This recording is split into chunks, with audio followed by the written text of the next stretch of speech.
Good morning. Hello, good morning. All right, we're going to bring some energy to this conversation. I'm going to introduce myself. My name is Amanda Gulley. I'm the Chief of Product at Arizona State University. I have two of my favorite colleagues here with me, two leaders in AI. I'll let them introduce themselves, starting with Auryan. Hello, everyone. Auryan Ratliff. I am our Director for Learning and Emerging Technology with EdPlus at ASU.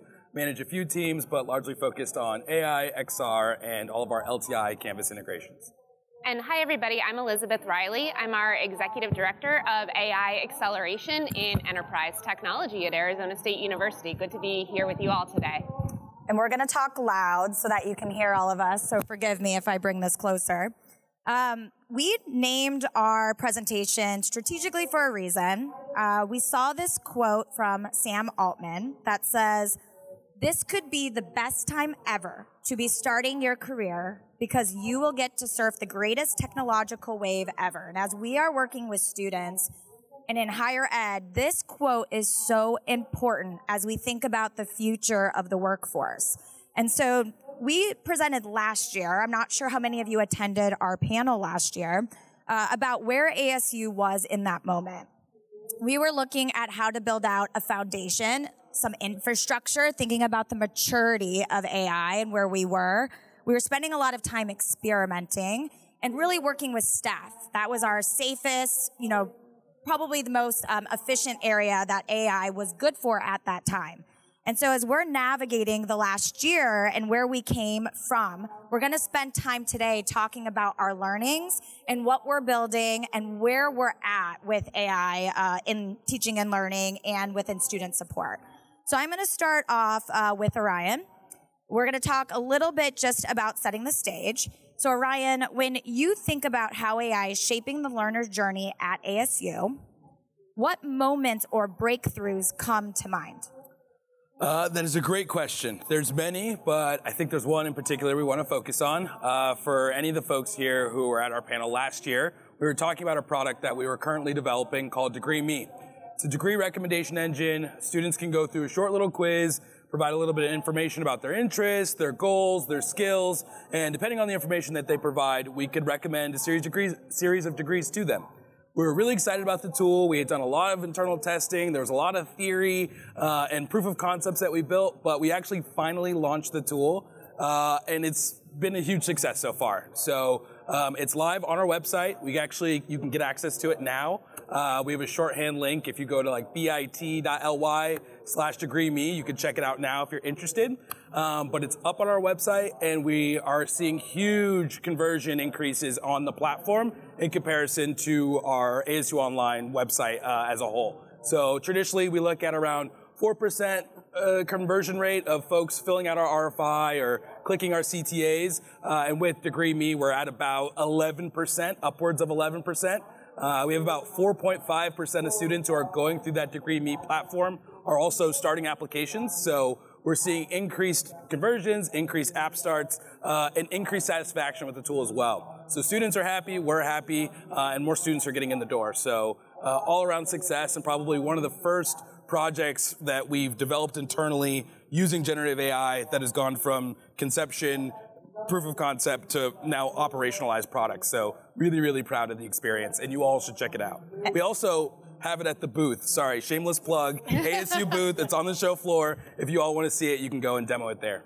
Auryan, I want to dig in a little bit more too about DegreeMe. We have the pleasure of watching students go through it and hearing their feedback about how it's changing their choice. I think about my kind of journey into education. I took kinesiology for my undergrad degree because I was a softball player.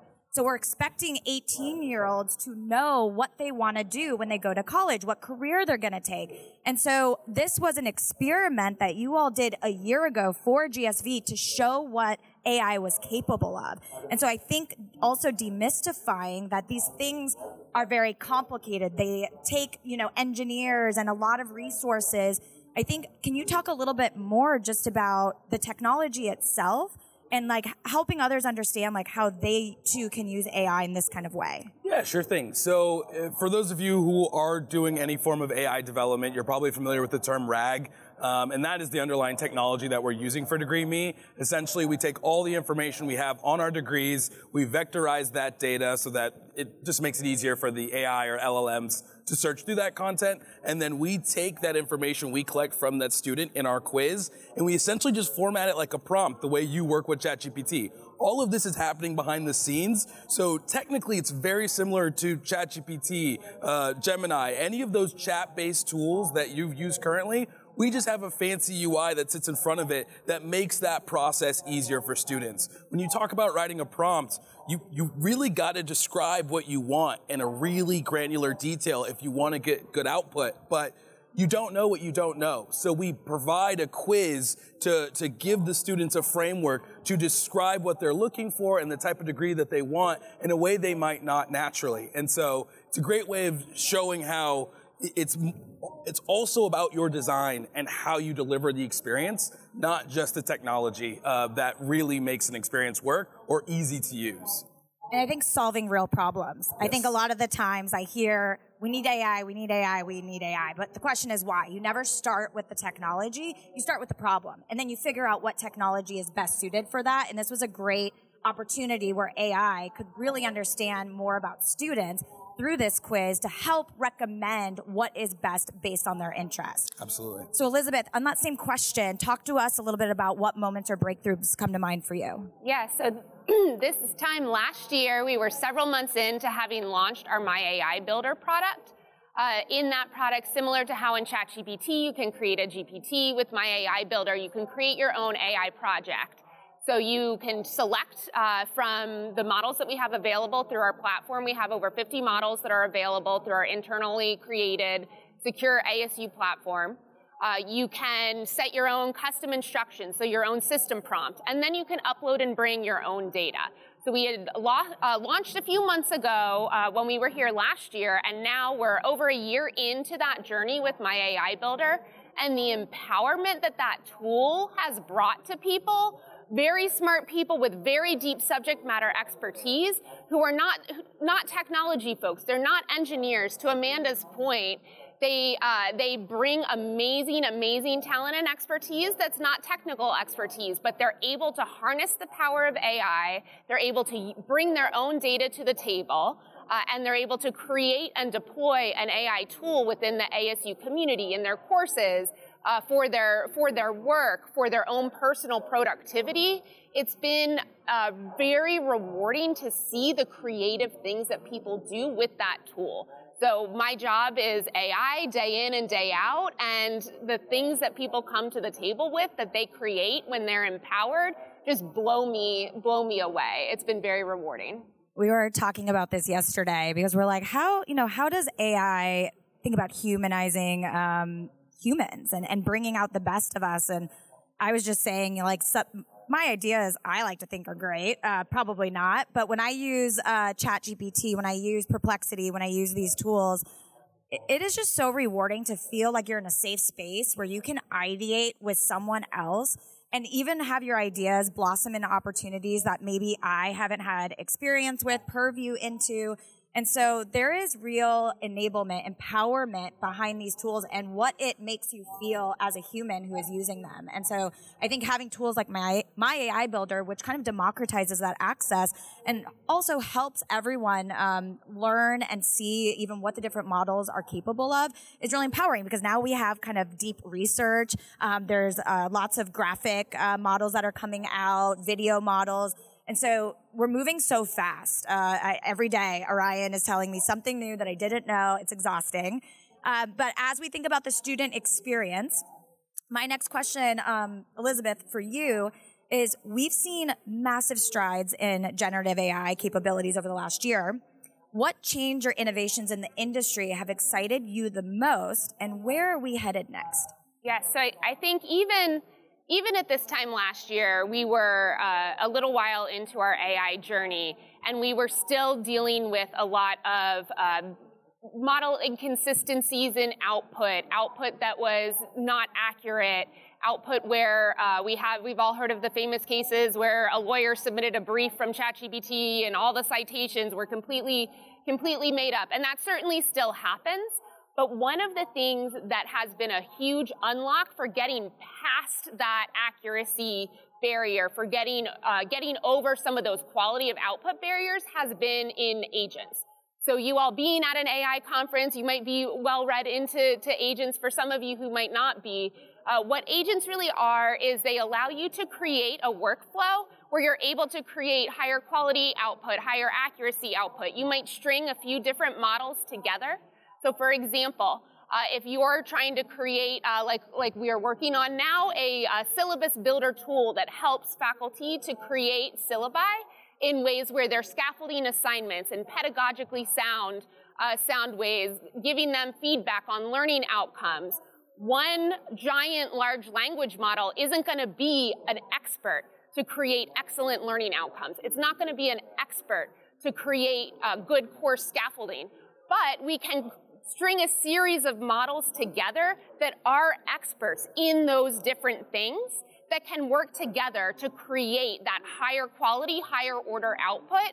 And agents is really, really the thing that's helping us to push to the next level with generative AI in ways that are safer, ways that are higher quality, and ways that really improve that accuracy. And I actually want to build on that just a little bit. I completely agree with everything Elizabeth is saying. But in addition to the technical components of agents, I think agents are also kind of paving the way for the future user experience we should expect with our AI tools. And that is going to be the unification and consolidation of all of these tools, probably into one platform. While we love generative AI and all the things that you can do with it, I'm sure you all went out on the show floor and saw 20 different tools with 20 different interfaces with 20 different ways that you use them. And as great as they all are individually, it's still a little overwhelming to know which tool do I need to go to for which use case. And so agents gives us the ability to take what's special about all these tools and all these models and put them in one place. Let AI do the work to tell you which tool to use. Just ask your question. We'll figure out which one's right for you, and we can get you to the proper agent to make that experience a little bit more streamlined. I honestly think, as we talk about trends in this industry, I see a shift towards less custom interfaces and more all-purpose agentic workspaces. Look at Google's Agent Space, Salesforce Agentforce. We are going to be using platforms like this, where all the other AI tools we start to seek out just integrate into these platforms and can now start to work with each other and not against each other. So really, really lean into that unified, holistic AI experience rather than having this fragmented AI experience where you've got different tools all over the place that do different things. And Auryan, that reminds me, one of the unlocks with agents is the ability to be able to route to lower cost models for things where you don't need the more advanced models, and that can be a huge cost savings. So there's a lot of things where a more affordable model like 4.0 Mini or like the AWS Nova micro model, where that might be a great choice and might give you an excellent response at a much lower cost. But somebody in the same tool might also need, for some of their questions or for some of their prompts, might need some of these more expensive models to be able to give a response that's really going to meet their need in a high quality way. And with agents, we're able to be a lot more cost effective and a lot more thoughtful about how we route to different models to meet the need. This image that I pulled up reminds me of what we're experiencing right now with our students. So how we serve students is very complex, right? Every journey is unique. And so as they're talking about agents and we're building out chatbots, it is challenging to make sure that what students are getting is exactly what they need. And so we're moving into a space now where you have students who might be first-year students, they might be international students, transfer students, military students, they might be all of those things. How do you help them navigate the complexity of higher ed? In addition to just maybe them working full-time or having kids and needing a flexible schedule and trying to understand what finances look like. And so this is the reality of, where we were, I think, a year ago and where we are today. Do you want to speak a little bit more about that, Auryan, and kind of how we may be able to solve this with some of these agentic pieces? I'm going to take it in a slightly different direction. And I've got another piece of advice for everyone here. If you haven't already, everyone here should go out and try to build a generative AI chatbot for your organization or institution. General purpose tier 1 support bot should be plenty. And it's going to be so helpful, not just for you, but your entire organization. And it's not because that chatbot is going to revolutionize how people interface with your company or get all this information. It could do some of these things, but what we have found as we build these tools is it helps us identify gaps across the entire enterprise in ways we have not seen before. You have to bring many different teams and expertise together to make a chatbot work. And so when it doesn't work, you can find those areas that you might be lacking in. For example, we look at our responses. If you've used a chatbot before, you put in a prompt, you get a response. If you don't like that response, there's usually a thumbs down or a thumbs up that you could say, hey, I liked or didn't like this. We go in and we look at those. We say, what are people not liking? And we go, why can't our chatbot answer this question? And usually it's not the technology, it's the content we gave it. It's not providing a good answer in the chatbot because we don't provide a good answer on our website. And it's helped us identify tons of those gaps. We go, why can't it answer this question? Where's this data? It's like, oh, we don't have access to this data. It's exposing data accessibility issues. We want this feature. Well, we don't have the expertise to do it. It's exposing gaps in our resources and our capabilities. And so AI not only has been great for, navigating all these use cases students have, but also illuminating all these gaps that we had in our workforce and our processes and our content strategy. And so, not just helping students, but also helping the way that we work. And it's been transformative. So highly encourage you all to start your own chatbot and see where your gaps may lie as well. I completely agree, Auryan. And one of the places where we saw that at ASU was summer of last year.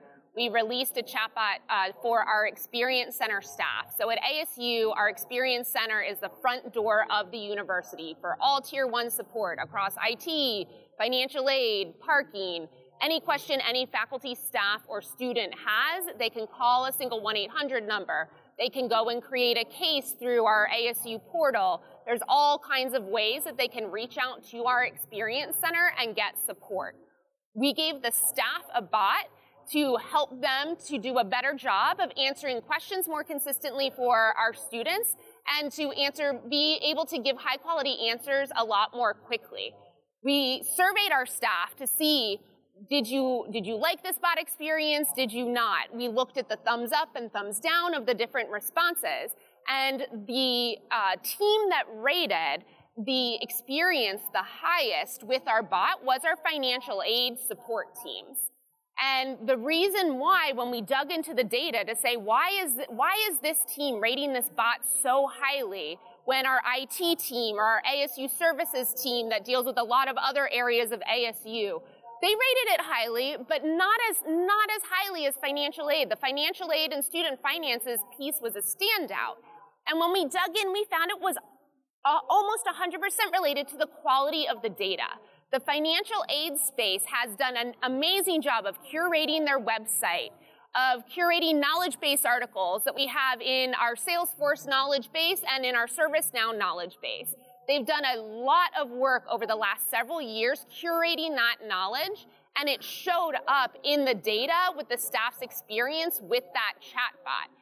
The other thing that it pointed out was we dug into all the data, we looked at the thumbs down, we looked at places where the bot wasn't able to answer the question, and the vast majority of the time, when we tracked that down or we saw somebody gave a thumbs down, they said a response was inaccurate, it was because we had inaccurate data, not because there was a hallucination from the model. And so we were able to go back and say, oh, look, we have this information on this website that's outdated, and this information in this knowledge base article that's updated, and AI is going to bring those two things together and create a response that's not ideal, but that's on us, places where we had data that wasn't clean, that wasn't accurate, and now with AI we're able to go in, see those places, clean that up, add more information where the bot's not able to answer.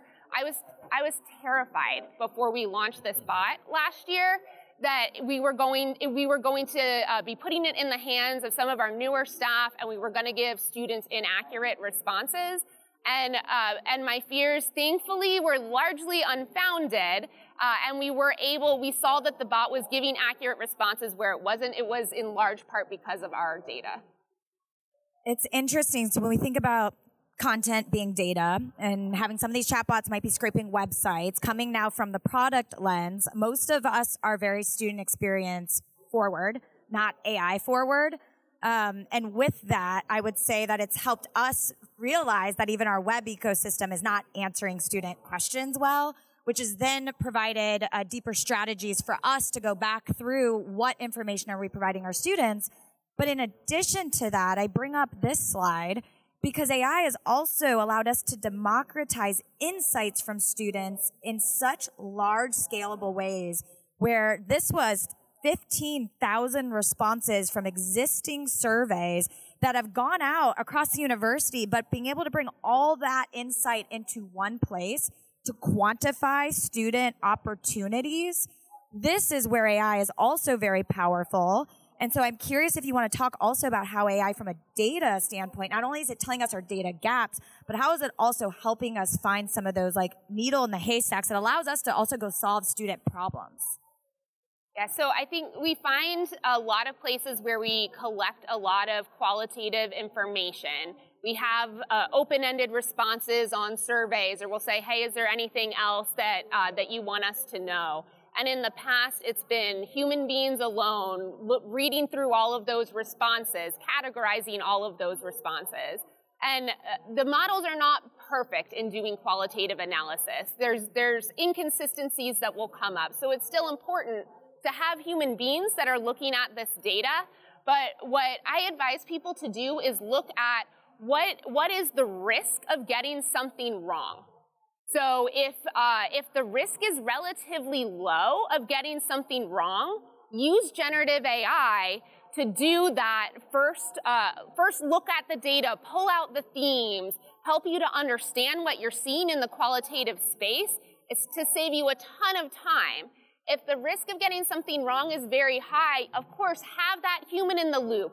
Have AI do that look over that data and information, and have the human beings do that look over the data and information, and compare and triangulate those results to make sure they're accurate. But it's been a human being reading through thousands and thousands of survey responses. It just doesn't get us the insights as quickly as we can press a button, upload it into our internal AI tools, and then start asking questions of that data and receive immediate insights and immediate patterns across those data in ways that we never were able to before. No notes. Elizabeth killed it. But I'll add one thing. I completely agree. We have a tool that we use to analyze our qualitative data, and it's saved our UX research teams hundreds of hours in a matter of weeks. We're not going through each response from each student, manually grading them, and so just couldn't agree more. Huge, huge time savings in addition to new ways to interact with your own data. So we've been talking a lot about student support, operationalizing insights. Is there anything else that you want to add? Because you both have helped design and deploy student support agents that are 24/7 support. Like, is there anything else that you've learned that might be surprising to you in that work? I mean, I think one of the big things, and Auryan and I have talked about this in detail, is that the technology is not the hard part. It's the processes, it's the human beings, it's the change management. There's a lot of fear still around AI, particularly for our staff. And if we don't validate their concerns, if we don't validate the ways that they're feeling, and we don't tell them, look, it's okay to be afraid, I'm here to walk with you on that journey. Human beings, when we're in a fear state, we're not neurologically able to really engage in change in meaningful ways. And so being able to make that human connection with people, validate their concerns, and walk with them together on that journey to show how AI can really empower them to go farther instead of taking their job away, that's something that has really shouldn't have surprised me, but did surprise me, in that the technology is that easy part. Again, completely agree. I think fear is a really big thing. And you also have to bring everyone to the table. This isn't just a technology solution. when you talk about how your chatbot is going to communicate with your students or your users, everyone has a unique perspective. Say they're asking about financial aid. I'm sure your financial aid team has a very specific way you want something said, but I'm sure your marketing team says, well, if we say it like this, it might have a more positive spin. And your legal team says, we cannot actually say it this way. And so you also need to make sure that everyone who should be involved, who touches your content or the sort of experience you're trying to deliver to your students, is involved from the very beginning. And obviously, as you start that process, you need to start mitigating their fears, as a lot of people are going to be nervous that you don't have complete oversight over what the chatbot is saying as it's saying it to your users, but you're going to be able to get over those hurdles and mitigate that fear sooner rather than later as you bring everyone you need to the table at the start of that process. And one of the places we also see fear is with students in our classrooms. For example, our language buddy bot that was created by Dr. Christian Reeves, who teaches German at Arizona State University, has really helped students to be able to practice foreign language. So it's a voice-to-voice bot where you can speak German to that bot. You're in an experience where you're able to speak German and the bot speaks back to you in German. That bot will also in real time give you feedback. So the student has not only this interaction where they're practicing verbal German, but they're able to get immediate feedback. If they have a question, they can stop the bot and they can ask their question in English or in whatever language is their native language, and they can get feedback back from that bot that can then help them to continue along that journey. And Dr. Reeves did surveys of her students, and the big thing that came out of the surveys was that the students reported loving the bot and really appreciating it because they were afraid to speak for the first time to a German speaker when they did their oral exams. It was something that helped students who wouldn't ordinarily be able to necessarily find somebody to practice with, to bring down those fears and to feel more confident. And I know, Auryan, you've done a ton of work and your team's done a ton of work in the language buddy space. I'd love to hear your thoughts on how that project is going. I think you nailed it. I think a common misconception when it comes to AI is that it makes us like less human, and I think the opposite is true. It actually melts those inhibitions and lets you speak freely in a way you wouldn't feel comfortable potentially saying to a classmate or an instructor. And it's not even just, language buddy or these tools, but I personally speak to ChatGPT all the time, and you can sort of be yourself and talk about things that you maybe would never say to someone else, and you have a trusted partner. And so being able to leverage that as your thought partner, your trusted partner, not full-on therapist, but someone who can really you can open up to is really profound experience that we're excited that we can now scale to our students across ASU Online and on ground.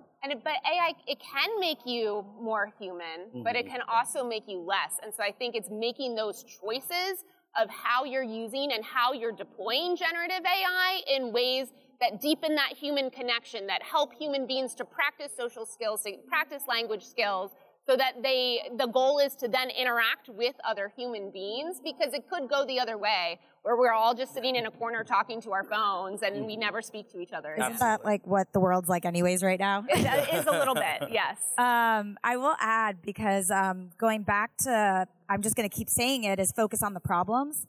And so when we're seeing some of our highest dropout courses being Spanish, and we talk to these students, why are you dropping out? Well, because I was fully immersed in this course from day one. I was at high anxiety. I didn't think I could do this. These types of tools are helping students be successful. Without these tools, without the 24/7 support, we have online students who are across the world that are not having faculty right in front of them, but faculty are available to them for those deeper conversations. When we talk to students might say, I'm not getting my grades fast enough, or I'm not getting an in-depth feedback. When you talk to faculty, they're overwhelmed, right? They're wanting to do the best that they can with students, but they need support, they need help. We need to figure out how to scale, not for the sake of scaling, but because there's so many people in the world that need access to education. So how do we embrace these tools? And I want to end us on, just from both of your perspectives, what is that one thing that you would want everyone here to walk away with, as we head into the third year, or at least our third year of generative AI? Like, what is that lesson or that takeaway? So in November of 2022, when we all got access, the whole world got access to ChatGPT at the same time, or many parts of the world got access to ChatGPT at the same time, many of us were blown away at the possibilities, and then very quickly, as we continued to use the tool, we're also blown away at how bad it was in many ways, how wrong it was. But we were promised then that this is only going to get better, that there's going to be new models and new methodologies, and the rate of improvement and change is going to be massive.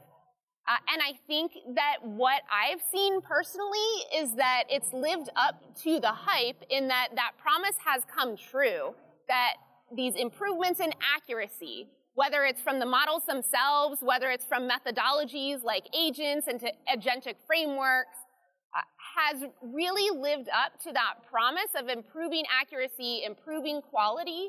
And so I think for me, if you haven't invested in AI where you are, now is definitely the time. We've had it prove to us that this technology can improve rapidly. So if you haven't used any of the new models that have come out recently from OpenAI in terms of image generation, we all remember all those early images from Gulley that had all the nonsensical text on them, and we all got a lot of laughs out of that, and that was nice to bring some joy into our lives. But now, a lot of the image generation, a lot of the text, not all the text, a lot of the text is now spelled correctly. The quality has improved massively. When we see models like the GPT-01 model and the reasoning models, the quality of the citations, the accuracy of the citations, all of that has improved many times over. And those are models that have just been released in the past 4 months. So it's been a while since you've engaged with some of the newer models and newer tools, now is the time. Because even in the past 4 months, we've seen massive improvement, and I only expect that to continue.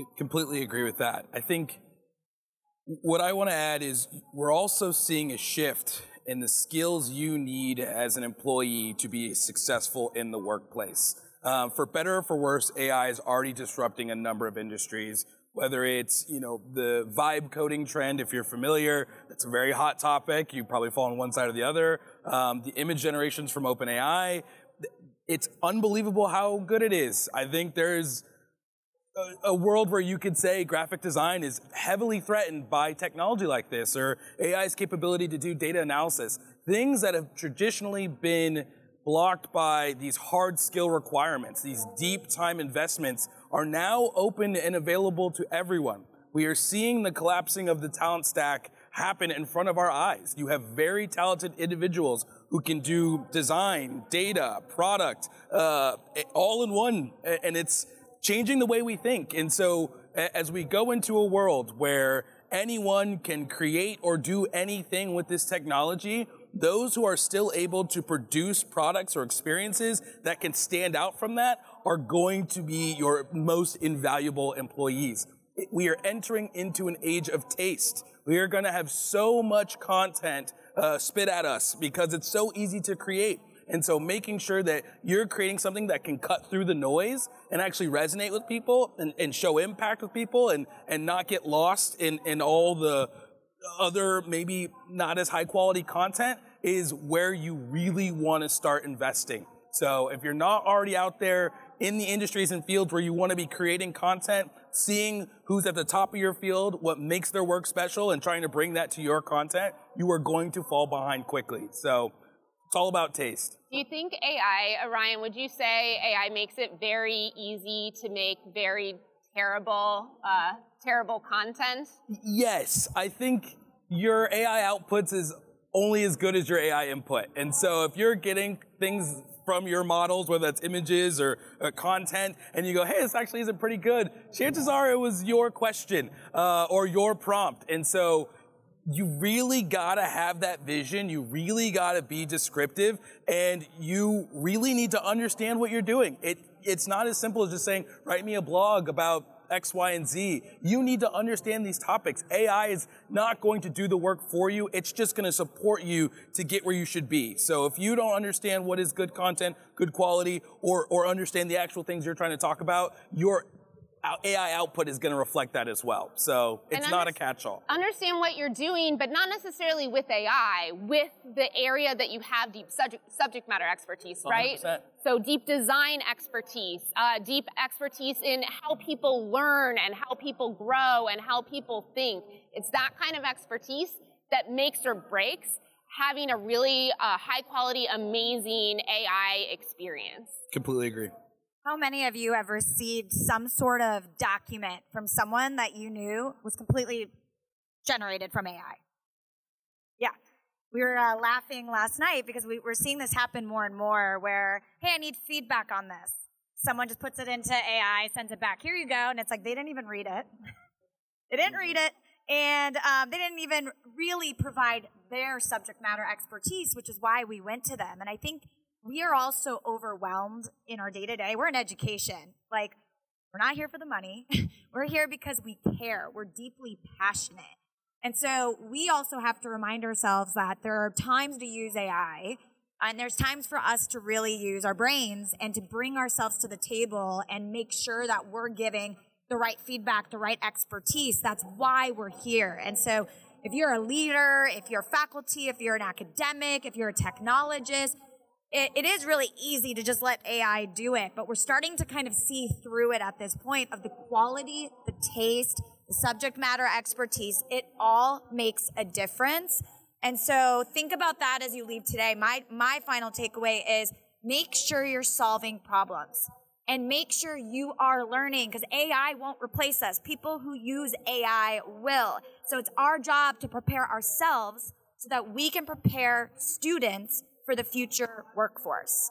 So thank you for coming today. We appreciate the time. Make sure you stop at the booth. You can see some of these in live action, and Elizabeth and Auryan will be there throughout the day if you have further questions. Thank you all. Thanks, everyone.